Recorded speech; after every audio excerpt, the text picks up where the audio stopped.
Maybe it was my idea of flirting, or his smile, or the fact he was a hockey player with rumbling shoulders that gave my 7th grade heart this wallowing, the way it always does when I daydream this way. It's like post-traumatic love disorder. It's like post-traumatic my heart just got stepped on disorder. That young day, I wore a boy's baseball t-shirt tented over my sports broad chest, and football throwing arms like this could be a conversation starter, like we've got the same shirt now and we've got a lot in common, and he will realize I am so beautiful and treat me like a woman or something.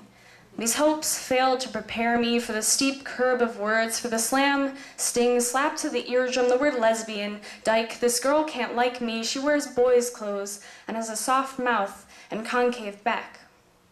I wrote myself a letter that year, to be sent when I graduate high school, and I wrote a poem for each boy I liked. There were 3, and he had the best haircut of all of them, and I knew him in preschool. We hadn't traded warm vows since elementary, when I was already blooming into this thing people called woman.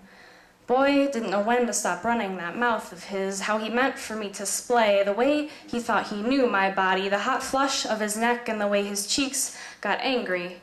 I've never dreamt of a boy so much. Never realized he was so undeserving, so late, and still, I reconjure memories onto his Facebook wall for his birthday. He was always older than me, and he was so tall, his arms like thick towers, I always wondered if I'd see him at our high school reunion.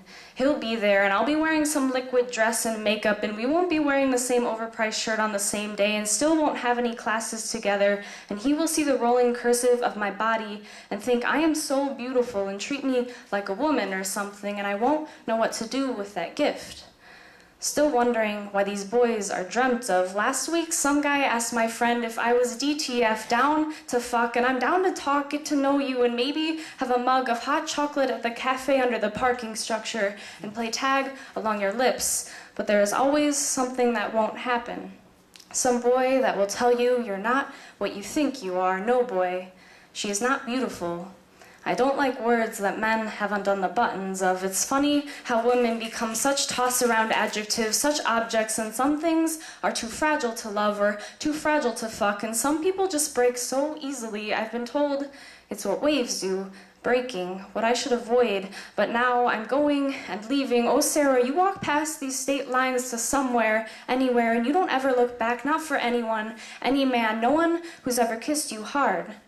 But maybe it was just my idea of flirting, and he will only remember me, or not, as the girl who wore the same shirt as him one day in 7th grade, and he called her a lesbian, or a woman, and became something like a man, given too much credit for his smile and the way he held his backpack looking so much like a dream. People become too real for me, and I'm a woman, and sometimes I wish I could fall out of love.